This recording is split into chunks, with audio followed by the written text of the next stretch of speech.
श्री समर्थ सद्गुरू औजेकर लक्ष्मणप्पा महाराज जयंती व श्री दत्त जयंती निमित्त श्रीमद दासबोध या विषयावर श्री समर्थ सद्गुरू नागनाथ अल्ली महाराज यांचे एलईडी द्वारा प्रवचन गुरुवार 14 डिसेंबर ते रविवार 24 डिसेंबर पर्यंत सायंकाळी 7:30 ते 9 वाजेपर्यंत माधवनगर पटांगण येथे आयोजित करण्यात आले आहे। या प्रवचन कार्यक्रमात पुरुष मंडळींसोबतच महिला विडी वळणाचे काम करत ऐकत असतात। మృత్యుంజయ మహామంత్రం అనుకుంటూ కూర్చుని అప్పుడు సరిగ్గా సమయానికి యమధర్మరాజు వచ్చి అది బాణం తీసే పాస్ వేసేసరికి శివుని పడ్డది। శివుడు అప్పుడు ఆమెకు ప్రకటించింది, నా భక్తుని దీని బాణం తీయకొచ్చింది।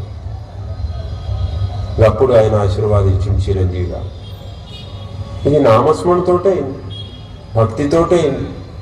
ఇవి అన్నీ మేము వింటాం, పట్టించుకోము। మాదొక మనసు ధారణ ఇట్లయింది, వాళ్ళంటే పుణ్యాత్ములయ్యా, అది మేము పాపాత్ములు ఉన్నది। పాపం పుణ్యం సమానమైనప్పుడే నరధర్మం ఎత్తుతాం, మాకు రెండు ఉన్నాయి। సాధకుడు ఇప్పుడే చెప్పిన 3 నియమాలు, తన దోషాలు గుర్తుపట్టి విడిచిపెట్టాలి, గురు స్థితిలో కూడా లక్ష్యాలి, ఆత్మజ్ఞానం కావాలని తమతోడు ప్రయత్నం చేయాలి। సరిగ్గా చేసుకుంటూ పోతే అవుతుంది। ఊకను మేము పాపాత్ములం ఉన్నాం, ఏం జరుగులేదు, అన్ని కుదేం చేసేది, ఫక్త నీ గురువు ఏం చెప్తుండే అజ్జయ్, అన్ని దూరం అవుతాయి, అన్నీ నశించిపోతాయి, విఘ్నాలు బాధలు వీధలు అన్ని దూరం అవుతుంటాయి। సాధారణంగా నామస్మరత పుణ్యశ్లోక ఓయిదే స్వయం,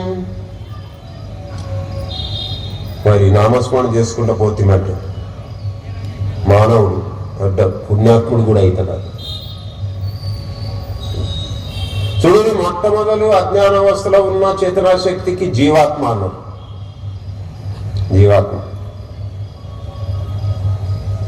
మరి ఆ జీవాత్మ ధర్మం తెలుసుకొని నడుచుకుంటా పాయాలంటే ధర్మాత్మ అవుతుంది। అంతనే కాదు, లోకానికి ఉపకారం సహాయం చేసుకుంటా ఆసక్తి ఇడిచిపెట్టి కర్మాలు చేసుకుంటా వాయనంటే ఆ ధర్మాత్ముడే మహాత్మ అవుతాడు। ఆ మహాత్ముడే ముంగడ ఇంత ఇంత ఇంత ఎదిగిపోతాడు, ఆయన పరమాత్ముడు అవుతాడు। ఒక్కొక్క మెట్టు ఉన్నది, జీవాత్మ, తర్వాత ధర్మాత్మ, తర్వాత మహాత్మ, తర్వాత పరమాత్మ।